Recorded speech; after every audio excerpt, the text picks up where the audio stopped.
पहाटे पहाटे स्वप्न पडले आणि त्या स्वप्नामध्ये स्वामी महाराज येऊन म्हणाले,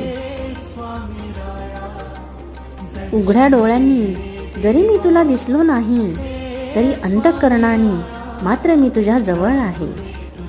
क्षणभर डोळे मिटून बघ, तुला मी दिसेल. एकदा अक्कलकोटास येऊन जा, मी तिथेच उभा असेन. आणि लगेच 2-3 दिवसात अक्कलकोट जाण्यास योग जुळून आला आणि स्वामी महाराजांची भेट झाली. तेव्हा स्वामी महाराजांच्या या प्रत्यक्ष लीला घडत असतात. आणि जेव्हा स्वामी महाराज त्यांच्या भक्तांची आठवण काढतात ना, तेव्हा आपण तिथे त्यांच्या दर्शनासाठी जात असतो. अशी स्वामींची निरंतर माया आम्ही कुठे न पाहिली. श्री स्वामी समर्थ.